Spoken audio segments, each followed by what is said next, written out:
Bonjour à tous, nous sommes en présence aujourd'hui de Monsieur Jean Jacquin, qui est un entrepreneur confirmé et qui est le dirigeant cofondateur de la société Advitech. Bonjour Monsieur Jacquin. Vous voulez que je me présente? Oui, avec grand plaisir. Bon, je suis ingénieur de formation avec un complément d'une école de business aux États-Unis. J'ai fait 3 choses dans ma vie. J'ai d'abord créé mon entreprise dans le domaine des composants aéronautiques. Je l'ai gardé une dizaine d'années, revendu. Ensuite, 10 ans de banque d'affaires comme directeur des investissements industriels. Et depuis, le capital risque. Alors, dans le capital risque, j'ai en particulier dirigé la filiale capital risque d'EDF et de Lydie pendant 13 ans. J'ai créé ce qui, je crois, a été le premier fonds de capital risque early stage en Europe dédié à la santé, fonds qui s'appelait EMV, qui a très bien marché, créé en 92 et terminé 10 ans plus tard. Et aujourd'hui, je suis assez largement retraité, mais je conserve des fonctions quand même dans un des grands fonds de capital risque technologique français. D'accord. Voilà. Et accessoirement, il y a quelques années, 3 ans, avec 2 amis qui ont eu un peu le même parcours que moi, donc une expérience à la fois d'entrepreneur et de financement des entreprises, nous avons créé une petite société de conseil, essentiellement pour essayer d'aider les entrepreneurs à démarrer leur entreprise en leur faisant gagner un petit peu de temps, en leur évitant quelques-uns des pièges classiques. Et je crois que notre motivation essentielle était d'essayer de transmettre cette petite expérience plutôt que de faire d'Advitech une grande société de conseil internationale. Voilà. Puisque vous avez vu, j'imagine, de nombreux dossiers d'entrepreneurs de par votre expérience.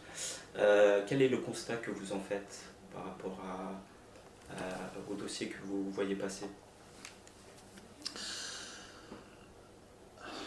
Vaste question. Quel constat? Beaucoup de constats. Premièrement, je dois préciser que nous nous intéressons presque uniquement aux dossiers technologiques, ce qui est quand même déjà un tout petit peu réducteur. Donc ce que je vais dire concerne plutôt les entreprises qui sont créées par des chercheurs, des ingénieurs, soit des chercheurs universitaires, soit des ingénieurs dans le cadre d'entreprises, dans le cadre d'un essaimage de cette entreprise. Alors, peut-être la première constatation que nous faisons, c'est qu'en 30 ans, puisqu'il y a pas loin de 30 ans que nous sommes dans le métier du capital risque, en 30 ans, la qualité des entrepreneurs s'est considérablement améliorée. C'est bon signe. Je parle de la France, là, plus particulièrement de la France. Mais c'est un petit peu vrai, un petit peu partout dans le monde. Et, bon, aux États-Unis, il y a longtemps déjà qu'on trouve des entrepreneurs de qualité. En Europe, c'est un peu plus récent. Et en particulier en France, je trouve que dans les quelques dernières années, disons dans les 10-15 années, les progrès sont tout à fait considérables. Ça tient probablement également à un changement de vision de l'ensemble de la population par rapport au métier d'entrepreneur, ou par rapport au rôle des entrepreneurs.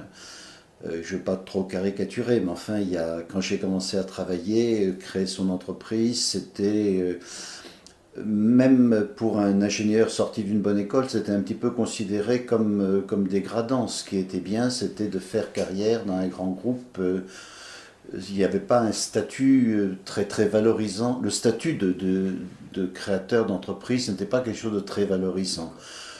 Sans aller jusqu'à dire que c'était mal vu d'essayer de faire quelque chose de commercial et de vouloir gagner de l'argent, il y avait quand même un tout petit peu de ça dedans. Donc la mentalité générale a évolué. Je vous rappelle, puisque vous êtes un ancien de l'ESSEC, vous ne savez peut-être pas que c'est moi qui ai créé le cours de, je ne sais plus comment il s'appelait déjà, de la vocation d'entreprendre ou quelque chose comme ça à l'ESSEC en 1972. Voilà. On vous remercie énormément. J'étais à l'époque j'étais allé voir le directeur de l'époque en lui disant c'est important de développer la création d'entreprise et bon, et ils avaient marché. Et j'ai animé ce cours pendant, je me souviens plus, 2 ou 3 ans. C'est une vieille histoire. Donc, mais c'est une vieille histoire, mais qui illustre quand même quelque chose d'intéressant, c'est qu'aux États-Unis, en Angleterre, dans d'autres pays, les cours de création d'entreprise existaient depuis très longtemps déjà, alors qu'en France, à ma connaissance, l'ESSEC c'est 72, HEC c'est venu un tout petit peu après.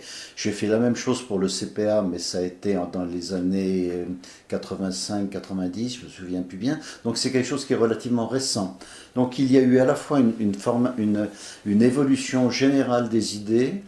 La presse a commencé à s'y intéresser, le gouvernement a commencé à en parler timidement, maintenant il considère que c'est quelque chose de prioritaire, et ça a probablement incité plus d'ingénieurs ou de chercheurs à tenter l'aventure. Et on arrive même maintenant dans des générations d'entrepreneurs qui en sont à leur 2e ou 3e aventure. Et c'est évident que la chance de succès, quand il y a eu une dizaine d'années d'expérience, et surtout si cette expérience a été bonne, les chances de succès d'une nouvelle entreprise sont considérablement améliorées. C'est quelque chose qui existe aux États-Unis depuis très longtemps, ça. Les entrepreneurs multiples. Donc, première constatation, oui, il y a eu une amélioration, à mon avis, tout à fait considérable, et des entrepreneurs, de la qualité des entrepreneurs, et du contexte dans lequel ils travaillent. Je vous donne un autre exemple. Beaucoup d'entreprises sont créées à partir de recherches qui sont faites dans des laboratoires publics. Je pense par exemple au CNRS, au laboratoire au LETI, le laboratoire d'électronique du CEA. Encore une fois, il y avait des exceptions, mais pour caricaturer un tout petit peu, il y a 10 ans encore, quand un chercheur quittait l'un de ces centres, on lui disait bon vent, à la rigueur on l'aidait un petit peu, mais ensuite on voulait surtout en entendre parler le moins possible. Il était hors de question pour ces organismes publics de prendre une participation dans l'entreprise. C'était vraiment un changement d'univers. Et en général, très souvent, l'entrepreneur qui quittait son milieu de recherche était plutôt pas très bien vu par l'ensemble de ses collègues.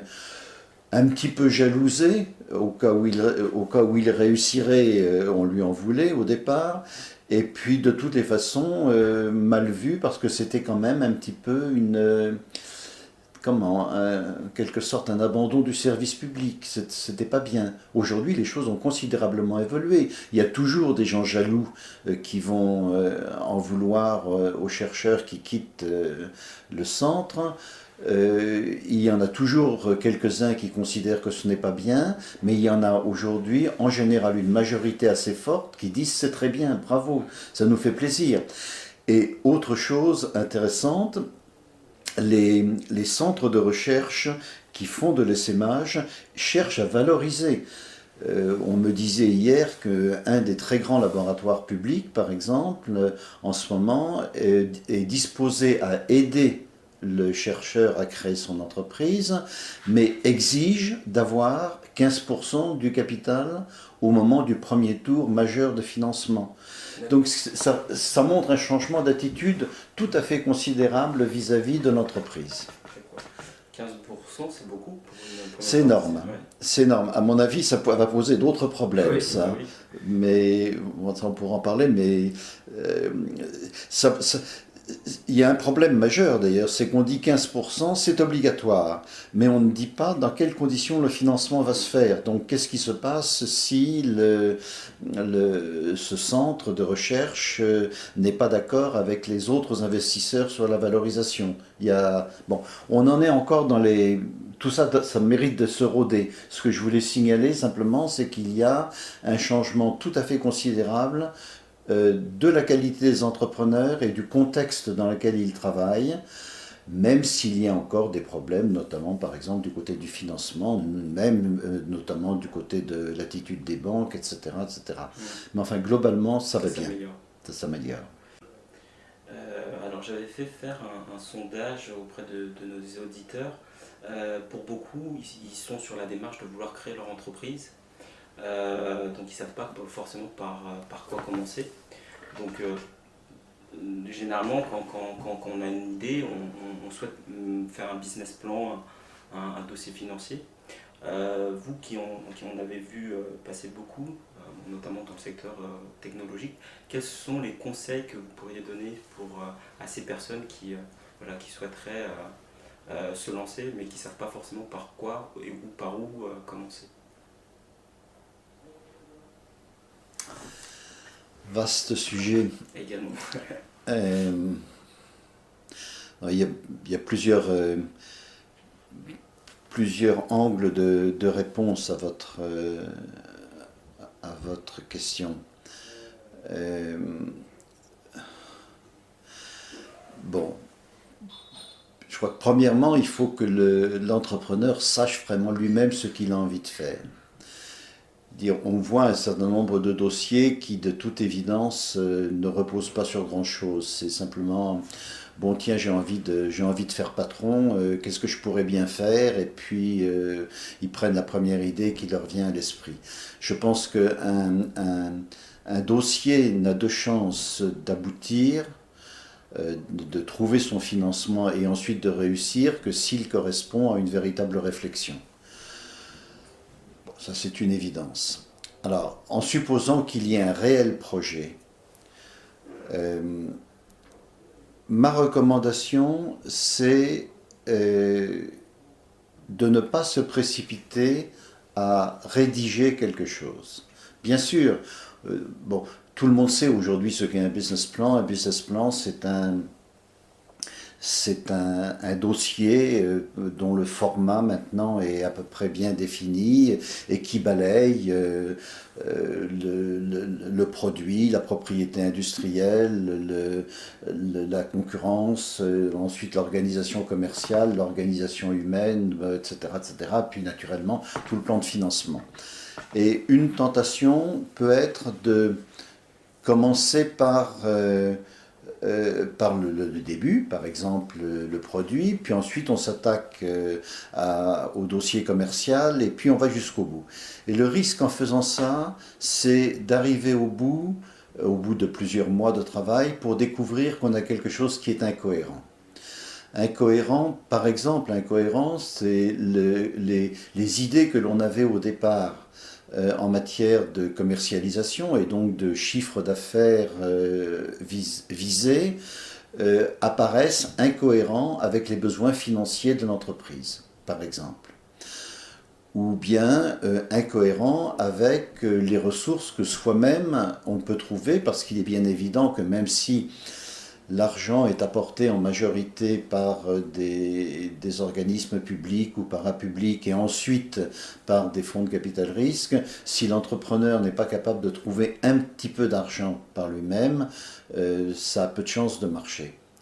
Donc, voyez-vous, risque d'arriver à quelque chose d'incohérent, ce qui oblige à reprendre absolument tout le travail au départ et donc qui aboutit en général à une perte de temps.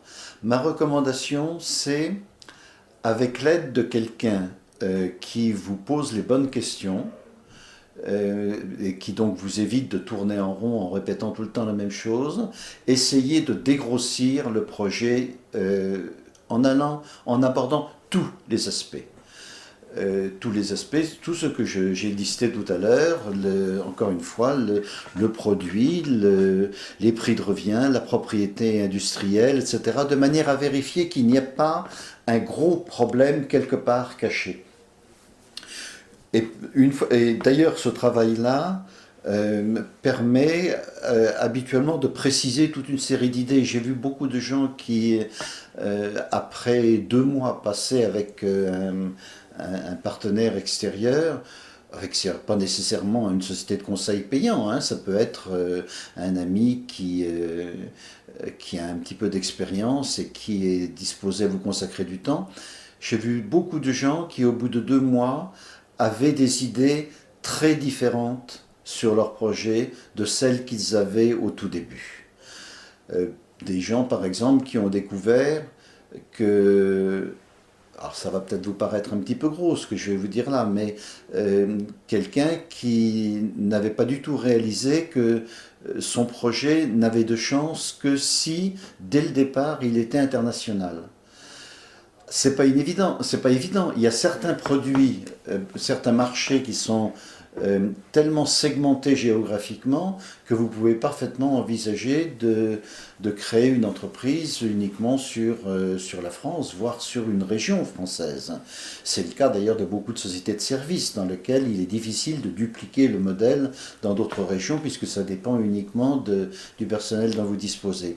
Il y a d'autres entreprises, par contre d'autres activités pour lesquelles cette notion de segmentation géographique n'a aucun sens et où au contraire la faiblesse d'un marché géographique local comme une région par exemple ou même un pays, cette faiblesse au regard des investissements qui sont à faire en matière de recherche, en matière quelquefois de réglementation, d'agrément, cette faiblesse fait que le projet n'a pas de sens.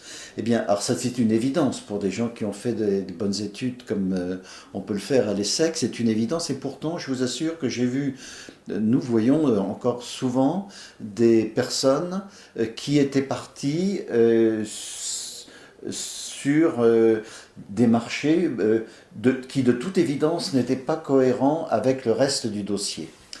Donc, c'est probablement ma première recommandation, c'est de dégrossir très rapidement, mais dégrossir en étudiant toutes les rubriques, y compris les aspects humains, y compris réfléchir un petit peu aux questions de recrutement. Est-ce que c'est une activité pour laquelle on peut facilement trouver du monde ou est-ce que c'est extraordinairement difficile? Ne serait-ce que parce que ceci aura un impact, par exemple, sur le taux de croissance que l'on peut envisager. Si vous êtes dans une activité dans laquelle il est impossible de trouver du personnel commercial, et il y en a parce que ce sont des marchés extrêmement petits, il faut en tenir compte dans la prévision de croissance de votre chiffre d'affaires. Voyez-vous, on dégrossit. Donc ça, c'est ma première recommandation. Qui peut aider justement Qui peut aider? Souvent, beaucoup de gens peuvent aider s'ils ont simplement un peu de bon sens. Oui, d'accord. Je ne veux pas dire par là que l'entrepreneur est un imbécile, c'est pas du tout ça, mais l'entrepreneur, en général, il vit tellement avec son projet qu'au bout d'un moment, il a tendance à répéter un petit peu les mêmes choses et à considérer comme acquis, comme certains, les idées qu'il s'est mis en tête ou éventuellement qu'il a mis sur un bout de papier. Quelqu'un de l'extérieur qui arrive avec un œil complètement neuf et qui est capable de poser gentiment les questions. Il n'est pas question de dire, comme plus tard peut-être les investisseurs le feront, sur un ton un peu désagréable. Votre truc, j'y crois pas, ça repose sur rien, etc. Non, mais quelqu'un qui amicalement est capable de questionner, quitte à ce que les questions soient idiotes. Bon, c'est très bien, on pose une question, s'il y a une réponse... si la réponse est évidente, l'entrepreneur il donnera la réponse évidente et puis on passera à autre chose. Mais dans beaucoup de cas, je pense que à peu près n'importe qui peut aider. Alors si c'est quelqu'un qui a l'expérience de la création d'entreprise, c'est encore mieux parce qu'on a l'habitude. Vous disiez tout à l'heure qu'on voit dans ce métier, dans mon ancien métier, On voit beaucoup de dossiers, c'est vrai, je crois que j'ai vu, j'en sais rien, peut-être 10 000 dossiers pour faire, sur 30 ans, plusieurs centaines d'investissements. Donc c'est vrai qu'on voit beaucoup de choses. 1 sur 1000. Et on voit, on voit souvent des causes d'échec qui ne sont pas évidentes, auxquelles on ne pense pas.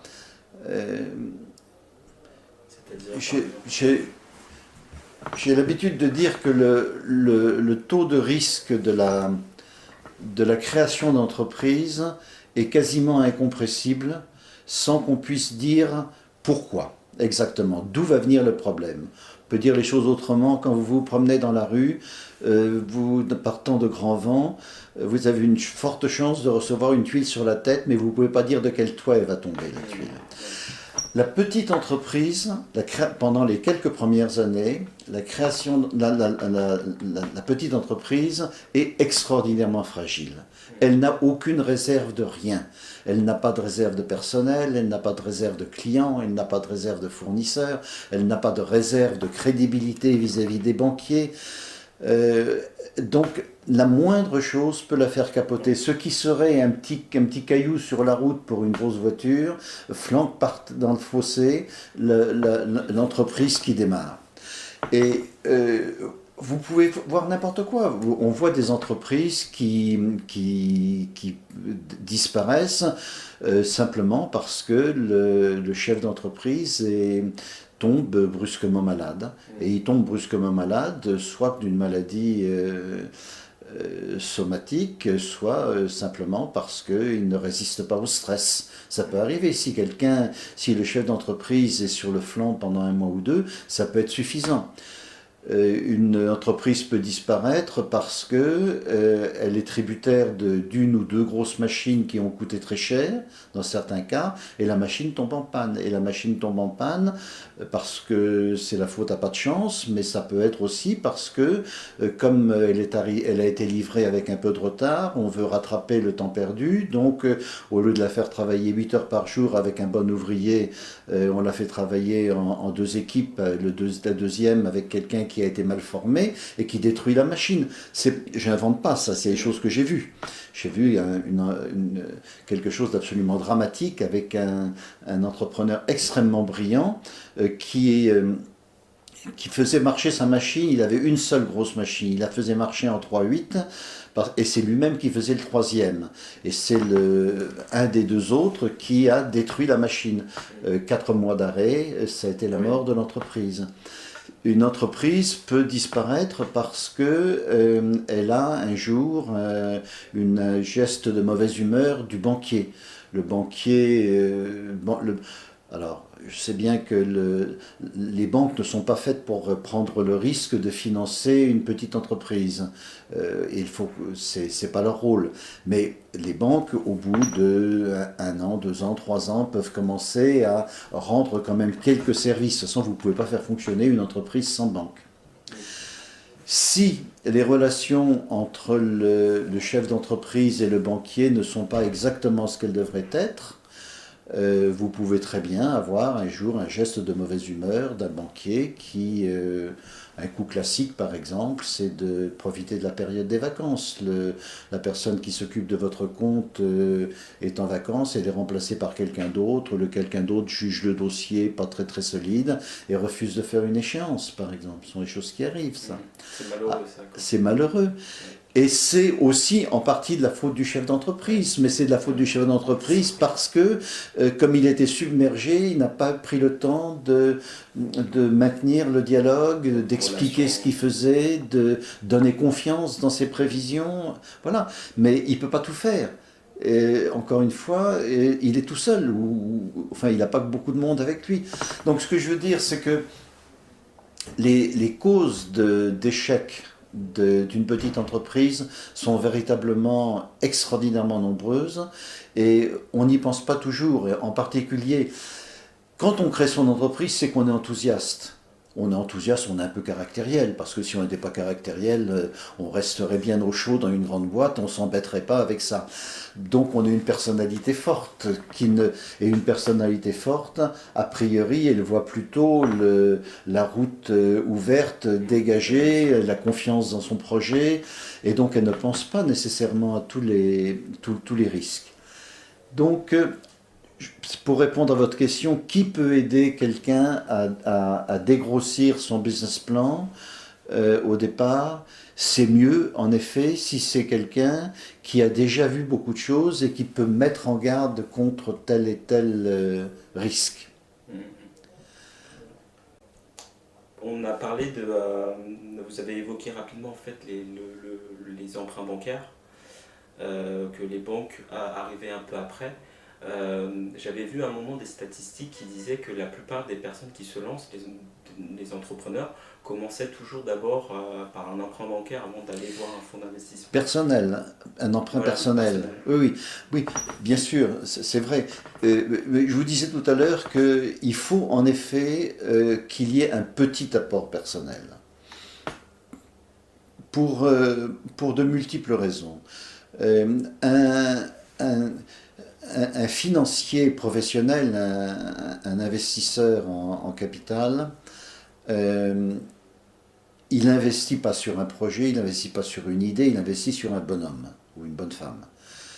Si cette personne n'a envie de prendre aucun risque, comment voulez-vous qu'un fonds qui va dépendre de cet homme ait envie, lui, de prendre un risque? Si l'entrepreneur peut, dans la première difficulté, dire « bon, ben, allez, je m'en lave les mains, débrouillez-vous avec ma boîte, moi je m'en vais », bon, mais on voit cela aussi, vous savez, parmi les entrepreneurs, on en voit quelques-uns. Par exemple, le monsieur qui a passé 30 ans ou 25 ans dans une grande entreprise, qui a mis un tout petit peu d'argent de côté et qui dit ben, moi j'ai envie de créer mon entreprise, mais je veux avoir un parachute dans ma boîte, je veux être certain de pouvoir y retourner si les choses tournent mal. Je veux bien entendu être majoritaire dans ma nouvelle entreprise. J'apporte d'ailleurs toute mon expérience, mon savoir-faire, etc., etc. Mais je ne veux pas mettre un sou. On voit ça. Il est évident que personne ne mettra un centime sur lui. Parce qu'en effet, il est libre de repartir quand il veut et de laisser le fonds, l'investisseur, avec une participation minoritaire ou majoritaire, peu importe, dont il ne sait absolument pas quoi faire, parce que lui, il ne connaît pas la technique, bon, c'est pas son métier de diriger une entreprise. Donc il faut que le fondateur soit capable d'apporter un peu d'argent. Alors, ou bien il en a un peu par lui-même, et on comprend, alors, à l'inverse, les fonds d'investissement savent parfaitement que quelqu'un qui a 45-50 ans, qui a une famille, ne peut pas mettre la totalité de ses économies de toute sa vie dans une entreprise, c'est bien évident. Donc, il faut faire un geste. Et ce geste-là, si l'homme a l'argent, c'est très bien. S'il ne l'a pas, ce qui est le cas souvent d'un fondateur jeune, eh bien, il y a en effet la possibilité d'avoir des prêts d'honneur, des prêts personnels. Les prêts personnels sont d'autant plus faciles à obtenir que la banque connaît la famille depuis longtemps, même sans même nécessairement demander une caution, mais simplement parce qu'ils ont confiance dans la mentalité de la famille. Donc oui, il faut un petit peu d'argent. Mais par contre, la banque ne prêtera pas d'argent à l'entreprise, elle ne fera pas de découvert, elle ne fera pas de prêt à moyen terme, sauf cas exceptionnel, mais il faut qu'elle joue son rôle de banquier, par exemple, en escomptant des traites, en permettant à un compte de vivre. Vous ne pouvez pas vivre dans une entreprise si vous n'avez pas un compte bancaire. Pour les salaires, pour tout ce que vous pouvez imaginer, pour les charges sociales. de factoring qui permet aussi. Alors bien entendu, mais le factoring en principe,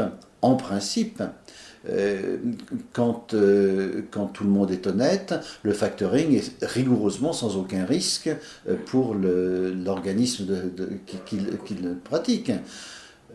Le risque vient quand l'entreprise n'est pas très fiable, quand elle déclare des factures qui ne correspondent pas à des livraisons, ou quand elle livre des produits qui ne sont pas très sûrs et le client ensuite peut se retourner, faire un procès, ou refuser de payer.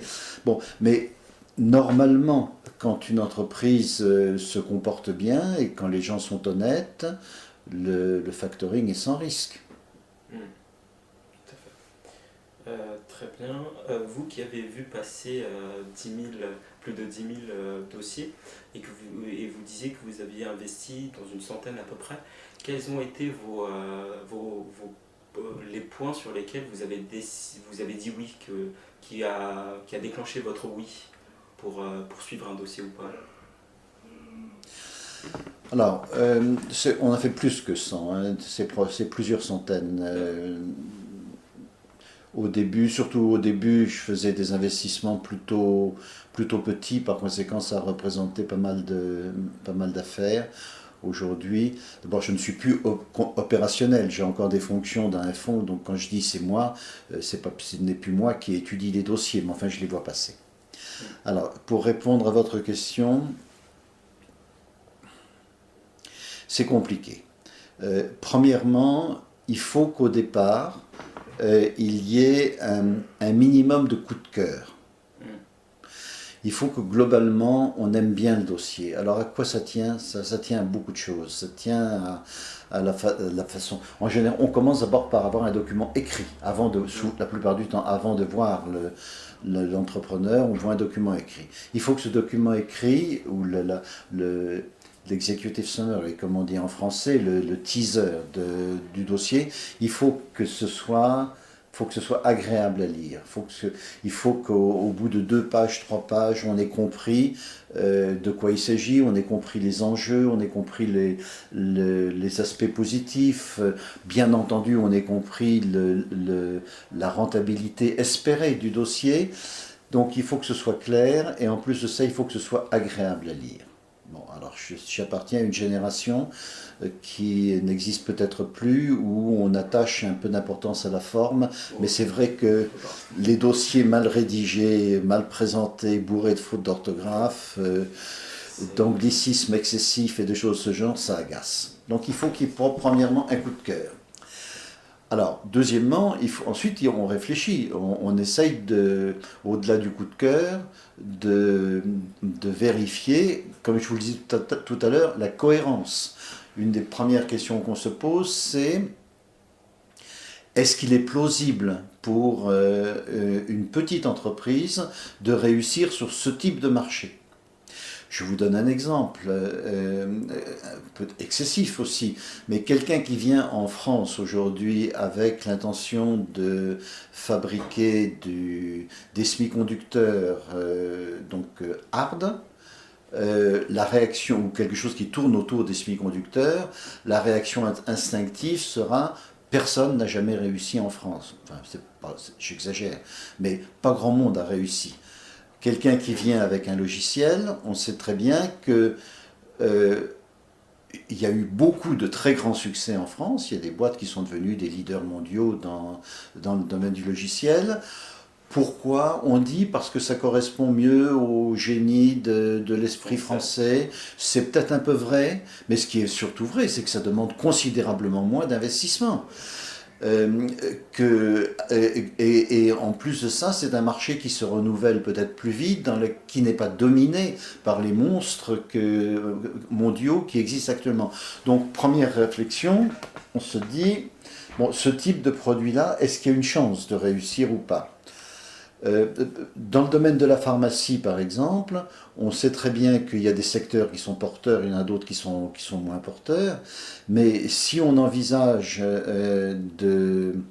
si on pense que le délai de maturation du projet est supérieur à 10 ans, on y regarde à deux fois. Simplement, c'est pas du tout un jugement de valeur qu'on porte sur le dossier, mais on se dit de toutes les façons, c'est quelque chose sur le quoi on ne réussira jamais à gagner de l'argent, parce que la sortie, mot qui vient tout de suite à la bouche des investisseurs, mais il est normal, hein, parce qu'il faut bien qu'ils sortent à un moment quelconque. S'ils sont piégés à vie dans une entreprise, c'est exactement comme si l'entreprise avait déposé son bilan. Donc on se dit, si la sortie intervient après la fin de vie de mon fonds, j'aurais tout perdu. Donc voilà, on se pose ce type de questions un petit peu objectives sur la nature du produit. Une fois qu'on a fait ça, on essaye de regarder si il y a, à notre avis, une cohérence entre les objectifs commerciaux et les moyens mis en œuvre. Alors, ça, c'est un petit peu l'expérience qui dit dans telle activité, on sait qu'il faut tant de bons hommes pour faire tant de chiffres d'affaires. Dans telle activité, on sait que quand on commence à recruter du monde dans le service, dans le domaine commercial, par exemple, l'expérience montre que au bout de 6 mois, il reste une personne sur 3 ou 2 sur 3 parce qu'on s'est trompé. On s'est trompé parce que c'est la nature humaine de se tromper, parce que les gens qui se présentent, en général, se présentent bien, avec toute le... Enfin, avec le... Voilà. Donc... on sait qu'on ne peut pas dire je vais recruter demain matin 15 personnes et ces 15 personnes vont vendre après-demain matin. On sait que sur les 15 personnes, dans un an, il en restera 5, 6, 7, et que ces 7 personnes vont avoir besoin de 2, 3, 4 mois pour commencer à être opérationnelles, et ensuite qu'il faut un certain délai pour commencer à engranger des commandes, et puis ensuite un certain délai pour livrer et être facturé. Donc si vous voulez, si vous voyez un business plan dans lequel on vous dit je veux récolter mes fonds le 31 mars et à partir du 1er mai je vends ça, vous pouvez tout de suite dire que ça ne tient pas debout. Alors c'est une évidence, mais enfin c'est le genre d'incohérence qu'on voit relativement fréquemment. Donc on essaye de regarder les cohérences en se basant un petit peu sur l'expérience que l'on a d'activités un petit peu semblables. Dans le domaine de la pharmacie, par exemple, on sait également par expérience qu'il faut en moyenne tant d'années et tant de millions d'euros pour obtenir une AMM. Voilà, bon. Alors on ne le sait pas toujours. Quelquefois on tombe sur un dossier qui est un petit peu nouveau pour nous. Je vous donne un exemple. On a traité récemment un dossier dans le domaine de la pharmacie animale. Il y a peu d'expérience dans la pharmacie animale en France, et c'est vrai que nous n'avions au départ absolument aucune idée des délais et des coûts d'obtention d'une AMM pour les animaux, pour les vaches, les trucs de ce genre, pour lesquels il faut des AMM. Donc là, si vous avez eu un coup de cœur pour l'ensemble du dossier, vous vous dites, je vais étudier ça, je vais y passer un petit moment, et vous prenez le temps de passer un certain nombre de coups de fil à des amis pour dégrossir un petit peu. Si vous n'avez pas eu un coup de cœur pour le dossier, vous dites, je laisse tomber. Je laisse tomber parce que je ne connais pas. Ouais, c'est beaucoup par affinité, en fait. Voilà. Et ce qui fait qu'il y a des investisseurs qui se cantonnent à un tout petit domaine, parce que, ce qui n'est pas du tout nécessairement une erreur, hein, parce que d'abord, ils sont beaucoup plus efficaces dans l'analyse du dossier, et également parce que par la suite, dans la vie du fonds, dans la vie de l'entreprise, pardon, ils pourront apporter quelque chose. S'ils connaissent le secteur, ils connaissent également les leaders d'opinion, ils connaissent les clients potentiels, ils connaissent éventuellement les partenaires industriels, etc. Donc il y a des gens qui se spécialisent secteur par secteur.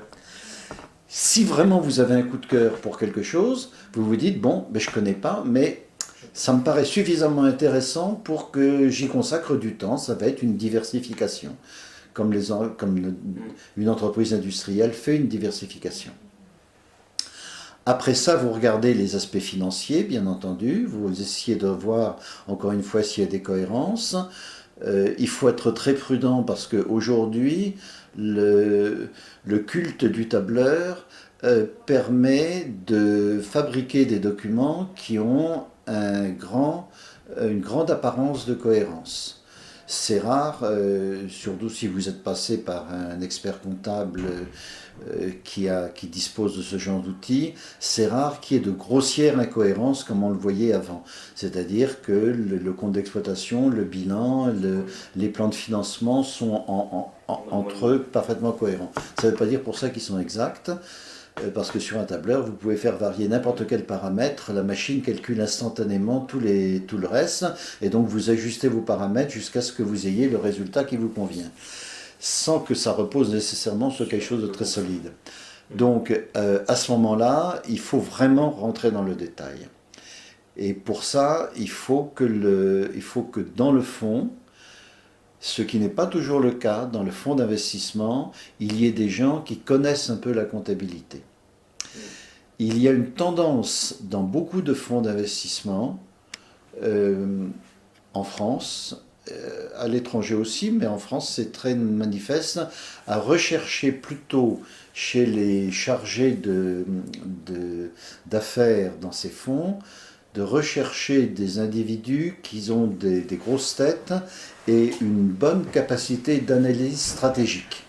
C'est-à-dire qui s'intéressent plus à la globalité du marché, aux principaux acteurs, à l'évolution quantitative espérée de ces marchés-là, ce qui sont des choses absolument importantes. Mais ce type de tournure intellectuelle est en général pas très compatible avec le pencil pushing, disent les Anglais ou les Américains, de l'analyse fouillée d'un compte d'exploitation et d'un bilan. Et ça, moi, je considère que c'est absolument indispensable. Il n'y a pas besoin de le faire d'ailleurs sur 10 ans. Hein. Si vous prenez les quelques premiers mois d'activité et que vous regardez et que vous interrogez... Alors encore une fois, comme on le disait tout à l'heure à propos d'autre chose, il n'y a pas nécessairement besoin d'être très intelligent ou très spécialiste. Si vous prenez un compte d'exploitation avec toutes ces rubriques, d'abord vous avez exigé qu'il soit suffisamment détaillé parce que si vous avez des agrégats énormes, vous ne pouvez absolument plus rien voir. Mais quand vous avez un compte d'exploitation, vous le descendez ligne par ligne et vous interrogez le chef d'entreprise, quand vous l'avez plus tard en face de vous, en disant, bon, expliquez-moi cette ligne-là, expliquez-moi la ligne suivante. Ah, vous dites que votre prix d'achat, votre coût d'achat, c'est tant. Vous avez des devis? Vous avez obtenu des devis? Non, je n'ai pas le devis, mais j'imagine que... Bon, voilà, vous posez ce genre de questions, et puis au bout d'un moment, vous vous dites ça tient raisonnablement la route, ou bien ça ne tient pas du tout la route. Donc ça, et puis enfin, vous en arrivez aux besoins de financement. Et là, vous vous posez une question, est-ce que j'ai envie d'investir X centaines de milliers d'euros ou X millions d'euros sur ce projet, sachant que vraisemblablement dans 2 ans, il faudra en remettre probablement autant, si tout va bien, voire plus. Ou est-ce que le jeu en vaut la chandelle? Bon, là c'est un jugement. Une fois que vous en êtes à ce stade-là, vous dites j'ai envie d'aller plus loin ou pas. Alors, si vous avez envie d'aller plus loin, l'étape suivante, c'est de rencontrer le chef d'entreprise. Et ça, c'est l'étape décisive parce qu'il y a des gens avec qui vous vous sentez bien, vous avez envie de travailler avec, et puis il y a des gens avec qui vous ne vous sentez pas bien. Et là, c'est le jugement humain, avec toute son incertitude. C'est particulièrement difficile parce que d'abord c'est pas rationnel, bien entendu pas beaucoup rationnel. C'est difficile parce que les chefs d'entreprise, même si j'ai dit tout à l'heure pour les taquiner qu'ils étaient un petit peu caractériels, mais enfin, comme je vous l'ai dit tout à l'heure, j'ai commencé moi ma vie aussi comme chef d'entreprise, par conséquent je parle pour moi, même s'ils sont un peu caractériels, en général ils sont intelligents. Et étant intelligents, quand ils comprennent bien les questions qu'on leur pose, et comprenant les questions qu'on leur pose, ils savent quelle réponse il faut faire. Et surtout s'ils ont déjà vu avant vous un ou deux autres fonds pour se faire la main, ils sont tout à fait capables de vous tenir un discours qui est un discours parfait, mais qui ne correspond pas nécessairement à ce qu'ils pensent réellement. Alors comment aller au-delà? Chacun a ses trucs. Il y a les analyses graphologiques qui valent ce qu'elles valent. Bon. Ou qui valent ce que vaut le graphologue, plus exactement. Il y a d'autres techniques. Moi, je sais que dans un fonds où j'ai été pendant très longtemps, j'avais un collaborateur avec qui j'avais mis au point une technique très simple. Je fixais en général le premier rendez-vous en fin de journée, vers 6h, 6h30, sous le prétexte que les journées étant difficiles pour tout le monde, on serait plus au calme pour parler. Bon. Et pour la plupart des entrepreneurs, c'est un peu stressant, une interview avec quelqu'un qui a le pouvoir de vous aider ou non à démarrer votre entreprise. Donc en général, même quand ils sont un petit peu sûrs d'eux, ils arrivent un petit peu stressés. Alors je m'arrangeais toujours pour augmenter un petit peu le niveau de stress en parlant d'autre chose, toujours des trucs dont on peut parler.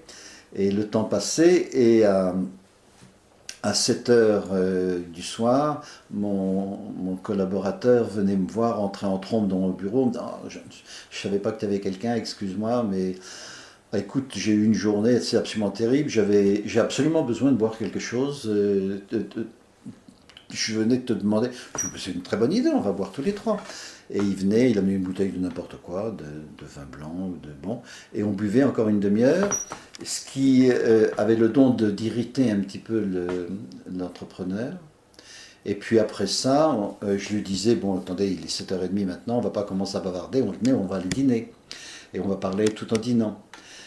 Et ce qui permet de le faire boire un peu, ce qui permet de le stresser, ce qui est ensuite avec des changements de rythme.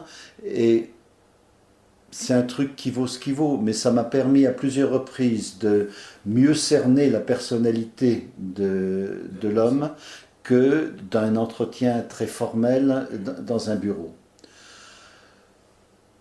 Ensuite, moi je m'arrangeais toujours pour voir l'entrepreneur plusieurs fois avant de décider. Plusieurs fois, c'est 3, 4, 5 fois avant de prendre une décision de principe. Après ça, une fois qu'on était d'accord sur le principe, on se voit beaucoup plus pour toutes les formalités, les détails, les ajustements. Mais avant même de dire oui, on a envie d'y aller ou pas, avant même de passer dans un comité interne un dossier, je m'arrangeais pour le voir à plusieurs reprises. Si l'homme est marié, dans toute la mesure du possible, j'essayais de voir la femme. Éventuellement, les inviter tous les deux à déjeuner ensemble. Malgré ça, je me suis fait piéger. Je me suis fait piéger 2 ou 3 fois. Plusieurs fois. Et, alors, une autre raison pour laquelle on peut se faire piéger, et qui est très intéressante, c'est que vous faites affaire avec quelqu'un aujourd'hui. Et vous cernez à peu près le comportement de ce quelqu'un aujourd'hui. Rien ne vous dit qu'il restera le même dans 6 mois. Oui, il faut changer. Parce que la vie la création d'entreprise, c'est un stress considérable. Et vous ne pouvez pas savoir exactement comment les gens se comporteront dans le stress. Et ça va dépendre de certaines personnalités. J'ai connu des gens qui s'épanouissaient dans le stress. Vraiment, c'est absolument incroyable. Plus ils avaient de soucis, de problèmes, de difficultés, plus ils étaient détendus, souriants, sûrs d'eux. Et bon, c'est extraordinaire ça.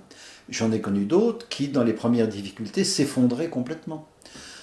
J'en ai connu d'autres qui, dans les premiers succès, ont perdu complètement la tête, se sont mis à faire des folies en pensant que tous les problèmes étaient derrière eux et que voilà, on dépense de l'argent, on signe des accords de distribution pour des produits qui sont presque au point, mais pas complètement au point. J'ai vu des gens qui ont perdu la tête au bout de quelques mois, au point au point d'en devenir très violent.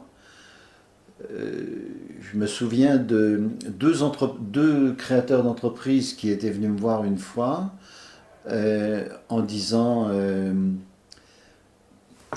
vous avez l'équipe de choc en face de vous, vous voyez, lui c'est le super scientifique, moi je suis à la fois un bon financier et bon en marketing.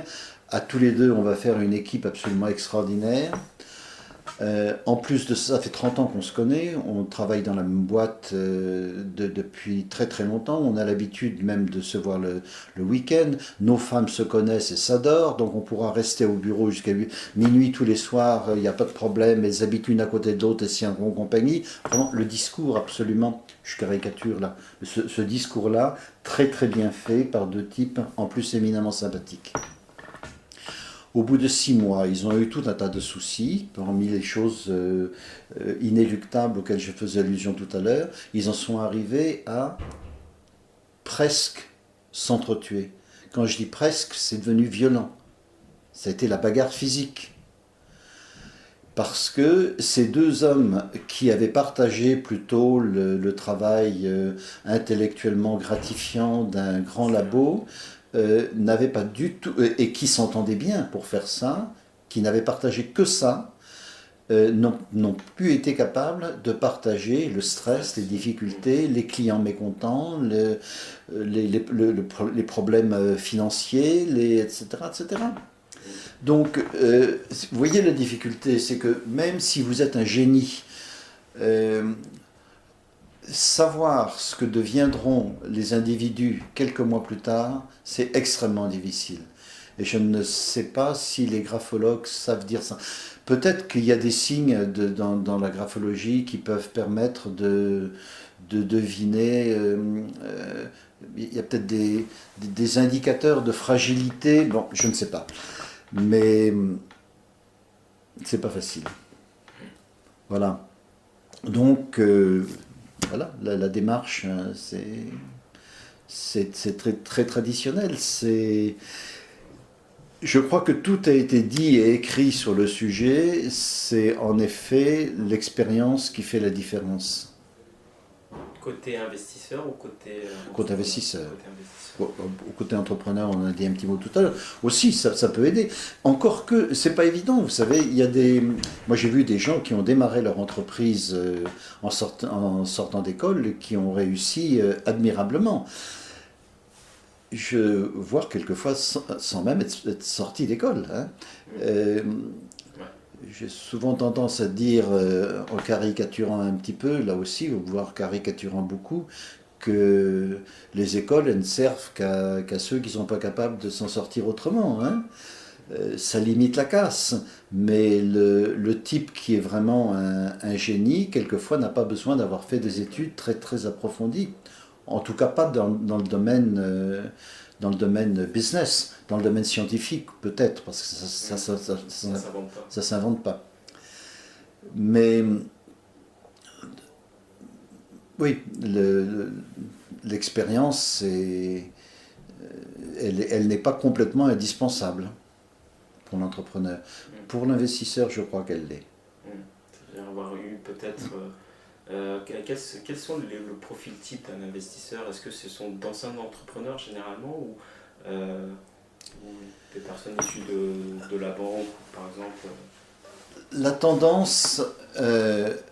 tendance, c'est soit de recruter des jeunes, brillants,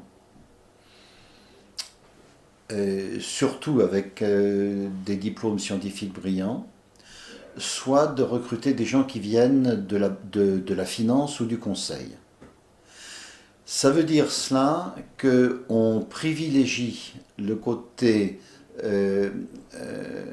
intelligence et le côté analyse stratégique et le côté financier. On privilégie ça par rapport à l'expérience de la gestion d'une entreprise. Et je crois que c'est une erreur. Je pense que c'est une erreur. Je ne connais pratiquement aucun dirigeant ou aucun même chargé d'affaires d'un fonds d'investissement qui ait eu une expérience d'entrepreneur. Ok. Ah oui. Je n'en connais pratiquement aucun. Et je crois que c'est une erreur. Je crois que c'est une erreur pour plein de raisons, si vous voulez. D'abord parce que, et encore une fois, ce n'est pas un jugement de valeur que je porte, c'est simplement qu'il y a des gens qui sont faits pour faire quelque chose et puis d'autres pour d'autres. Je pense que l'analyse globale d'un dossier, son analyse stratégique, son analyse financière, même complétée par l'analyse humaine, ça ne remplace pas complètement l'analyse comptable du dossier. Si vous n'avez pas une raisonnable certitude sur, même pas une certitude, si vous n'avez pas une raisonnable connaissance du compte d'exploitation, qu'est-ce qu'il y a derrière tel mot ? Qu'est-ce qu'il y a derrière coût direct de fabrication, par exemple? Si vous ne savez pas en détail ce que c'est, comment voulez-vous derrière mettre en place les outils de contrôle de l'entreprise? C'est strictement impossible. Vous allez contrôler des chiffres, mais c'est pas ça, c'est la comptabilité générale. C'est pas la comptabilité de gestion de l'entreprise. C'est pas ça qui va vous dire. Faut faire un effort sur les coûts d'achat, faut faire un effort sur la main d'œuvre. Vous n'en saurez rien. Donc, si vous n'avez pas analysé en détail la comptabilité, le plan comptable, le projet comptable de l'entreprise, déjà vous ne pouvez pas mettre en place les outils de contrôle de l'investissement. Alors, vous me direz, le contrôle, il va se faire par le résultat. Simplement, si au bout d'un an, vous apercevez que le résultat est calamiteux, vous avez perdu un an et vous devez reprendre tout à zéro et corriger un certain nombre d'erreurs. Et une petite entreprise, je vous le disais tout à l'heure, elle n'a pas de réserve. Elle n'a pas de réserve de temps. Une idée géniale ne restera géniale que très peu de temps. Très très peu. Quelle que soit cette idée, il y aura de toutes les façons quelque chose d'autre qui viendra et qui sera au moins aussi bon, voire meilleur. Donc, perdre un an dans le développement d'une entreprise, c'est absolument criminel.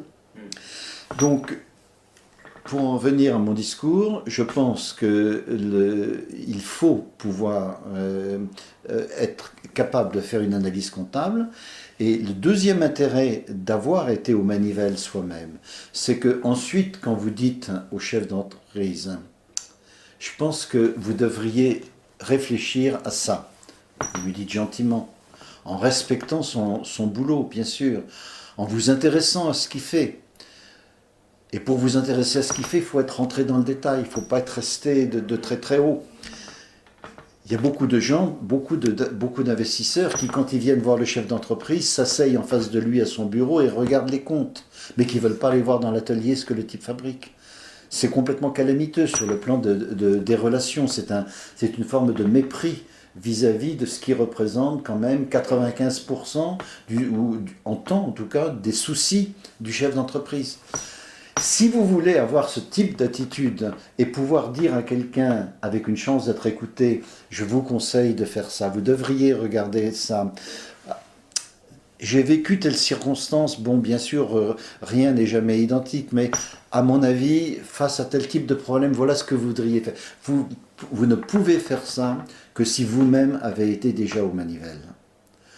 D'abord, si vous n'avez pas été, vous n'aurez avant de venir présenter le dossier, quels sont les conseils clés que vous pensez que vous voudriez donner à l'entrepreneur?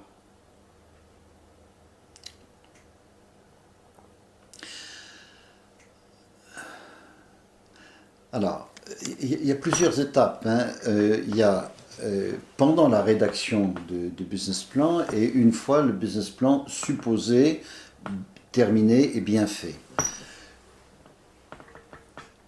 La première partie, enfin, dans la première hypothèse, c'est-à-dire quand on en est à la conception et à la rédaction du business plan, je pense qu'il ne faut aller voir personne en direct. Il ne faut pas aller déflorer le sujet. Par contre, si vous avez un intermédiaire, cet intermédiaire peut, lui, aller voir les financiers et dire tiens, en ce moment je travaille sur un projet dans tel... bon, est-ce qu'a priori c'est le genre de truc qui vous intéresse? Est-ce que c'est un secteur qui vous intéresse? Ça c'est important parce que vous pouvez à ce moment-là recueillir un certain nombre d'informations qui peuvent vous aider à la rédaction du business plan. C'est également important parce que quand quelques mois plus tard ou quelques semaines plus tard vous serez prêt avec le document, vous saurez qui aller voir déjà, et puis il y aura eu déjà un premier contact, donc ça, probablement le dossier sera examiné un petit peu plus rapidement. Donc ma recommandation, c'est pendant la rédaction du business plan, ne pas aller voir les gens que plus tard vous solliciterez, mais si vous travaillez avec quelqu'un, je ne suis pas en train de prêcher pour Advitech, il y a des tas de gens, d'autres gens qui font la même chose, mais essayez de prendre des contacts préliminaires par un intermédiaire. Une fois que le dossier est prêt et qu'on doit aller le présenter d'abord à des investisseurs, avant la banque, là aussi, je pense qu'à moins que vous disposiez, enfin vous, entrepreneurs, de connaissances particulières sur ce milieu, ce qui n'est pas très très facile. C'est pas très facile parce que c'est un milieu qui est un petit peu fermé. Si vous ne l'avez pas vous-même fréquenté, c'est pas très facile.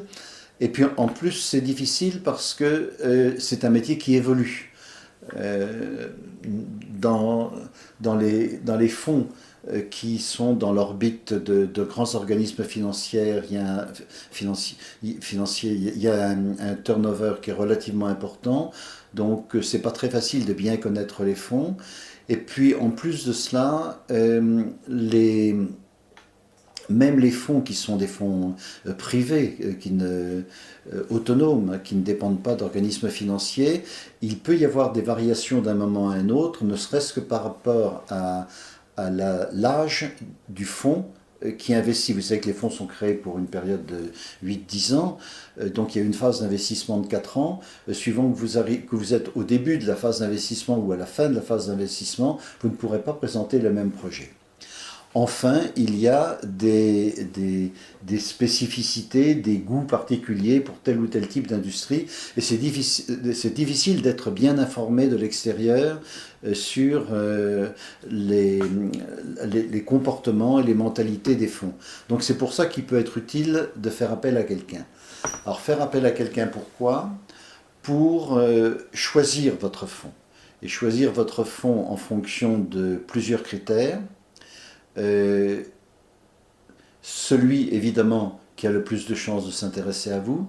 Si vous commencez par visiter 5-6 fonds et que votre dossier est refusé, vous allez vous aigrir et vous dire ah si j'avais la chance de vivre aux États-Unis, comme on l'entend dire souvent, ce qui n'est pas évident parce que le capital risque est probablement plus sévère aux États-Unis qu'en Europe. Donc, mais bon, ça vous décourage un petit peu, donc il faut essayez d'aller en priorité là où vous avez une chance que ça marche, c'est-à-dire là où il y a de l'appétit pour ce type de dossier et là où il y a un fonds qui est en état d'investir. Deuxièmement, il faut vous faire conseiller sur la moralité de ces gens. C'est important. C'est très important. Vous allez vivre pendant plusieurs années avec. Alors je ne dis pas que des gens se conduisent mal, simplement il y en a qui mettent... juger un dossier, c'est tout un équilibre entre tout un tas de choses, entre la sécurité, la rapidité de développement, le profit, etc., etc. On peut mettre les différents curseurs à différents niveaux. Il y a des gens qui vraiment mettent en priorité le curseur rentabilité et dès que quelque chose commence à ne pas aller, immédiatement tourne le dos. Il y en a d'autres qui sont un petit peu plus globaux, voire humains dans leur approche. Il y en a qui savent comprendre les difficultés, il y en a d'autres qui estiment qu'ils n'ont pas à comprendre. Le type avait dit qu'il ferait ça, il ne le fait pas, bon allez, on exécute. alors que d'autres disent, bon d'accord, cet objectif-là n'a pas été atteint, mais en échange, d'autres choses ont été atteintes et les perspectives à moyen terme restent toujours les mêmes. Il y a différentes mentalités. Donc il faut choisir les gens qui correspondent à votre style, qui peut être différent. Encore une fois, ça dépend aussi de votre personnalité propre. Et puis, ma recommandation, c'est de privilégier les fonds dans lesquels il n'y a pas trop de turnover. Parce que quand il y a beaucoup de turnover, vous savez que le risque dans beaucoup de pays, et notamment dans le nôtre, que j'aime beaucoup par ailleurs, c'est quand quelqu'un remplace quelqu'un d'autre, a priori ce que le prédécesseur avait fait était idiot. Donc si le prédécesseur avait choisi d'investir dans ce dossier, c'est forcément un mauvais dossier. Je caricature à peine. Ouais, non, c'est clair. C'est quelque chose qu'on a vu. Donc s'il s'agit d'un gros dossier, par exemple, c'est un cas que j'ai vécu il n'y a pas encore très longtemps, s'il s'agit d'un très gros dossier dans lequel il y a 6 investisseurs, parce qu'il a fallu investir au total 15 millions d'euros, et que sur les 6, au bout de 3 ans, il y en a 3 qui ont changé de direction, vous voyez l'atmosphère dans les conseils d'administration et la facilité à prendre des décisions quand il y a des décisions importantes à prendre, ne serait-ce que par exemple de refinancer l'entreprise. Donc il vaut mieux privilégier les fonds qui sont stables en personnel. Moi, je suis entièrement d'accord, je pense. En tout cas, M. Jacquin, merci beaucoup. Je vous en prie. Pour cette interview qui a été vraiment très enrichissant et ça a été un réel plaisir. Je vous en prie, c'est un réel plaisir de parler avec vous aussi. Merci.